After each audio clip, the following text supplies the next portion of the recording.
Now we continue our special series on rethinking college with a look at graduate students who pay little or even nothing for a top 10 master's degree program. Hari Srinivasan has our report. It's part of our weekly segment, Making the Grade. It's graduation day, and these two students are earning their computer science master's degree from a top 10 program in the country. But it's the first time they've ever visited campus. This whole experience was very surreal. I mean, this was my first time on campus being here. The energy in this room was crazy. Students Vanessa Anderson and Miguel Morales did all of their coursework for Georgia Institute of Technology online. Neither live in Georgia. I'm going to be working in autonomous systems, and it's a dream job.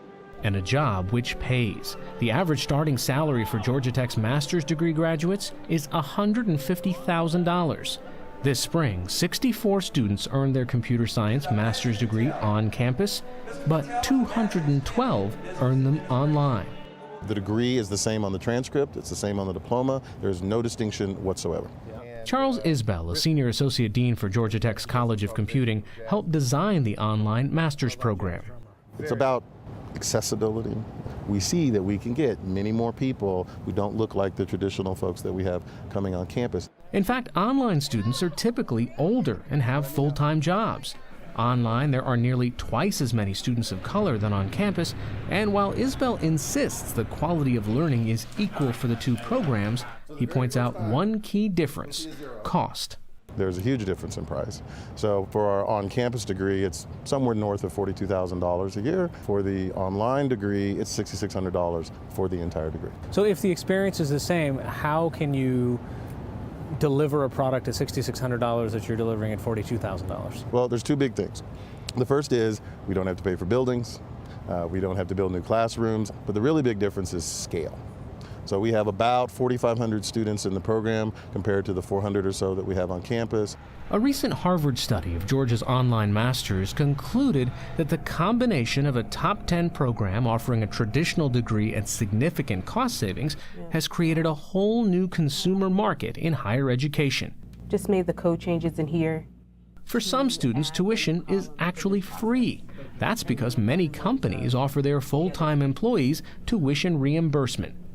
Student Nika Montford is a data integrator for General Motors Innovation Center in Roswell, Georgia.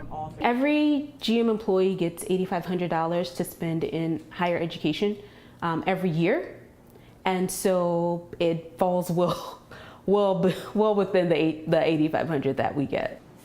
After 2.5 years studying online, Montford plans to graduate this December. I'm focusing on the social computing aspect, social media and the social landscape. I'm really interested to see where I can take it as it expands and as it grows and kind of be on the leading edge. Master student Ebony Bell, a product software engineer for AT&T, is also taking advantage of tuition reimbursement. I knew I wanted to get my master's, and I also knew that I wanted to have a company that paid for it because I did not want to go into even more student loan debt. Bell would like to start her own company, using technology to help solve societal problems like obesity and diabetes. I'm interested in interactive intelligence and how can we leverage artificial intelligence, leverage data itself to change the world. The problem is not that the game is repeated. But does learning suffer when the human connection found in physical classrooms is missing? Isbell says no. If you're on the 4th row, the 5th row, the 27th row, you're about as close to me as someone who's online, right? You're not really getting the face-to-face interaction. Ebony Bell agrees. In fact, she says, the way our culture thinks about a classroom should be reconsidered. Evolving technology, she says, allows her to keep in constant contact with classmates.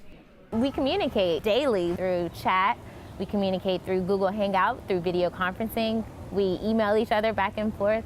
However, Bell says answers from teaching assistants are not as immediate. I have to go to this online discussion, type my question, and then wait for a response.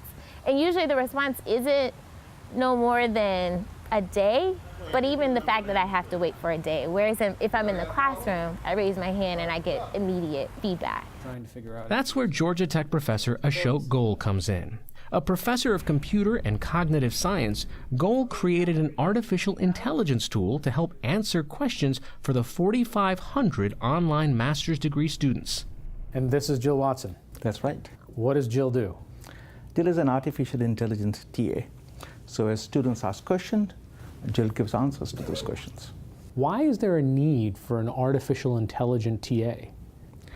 That's a very good question. So what happens is that students who are highly motivated, highly engaged, they ask thousands of questions. Some of this can be delegated to an artificial intelligent TA, thereby relieving the professor to answer more creative questions, more open-ended questions. So you're saying let the artificial intelligence deal with the easy ones and let the humans deal with the hard ones. That's right, yeah.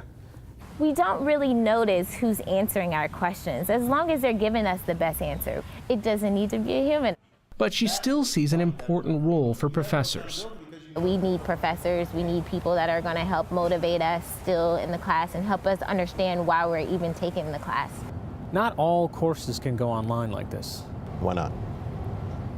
There have to be things that a campus experience provides. Otherwise, why would we have campuses at all? Well, we have campuses because we didn't have online education 150 years ago, right? Students have to feel they're a part of that community. They have to feel engaged. That's what you get being on a campus. You get to meet people, you get to build friendships. You still get to do that online if you provide the support for the students. We're all have the same goal. We want to do well, we want to succeed. And so bringing that all together, we find ways to make it work. In Atlanta for the PBS NewsHour, I'm Hari Srinivasan.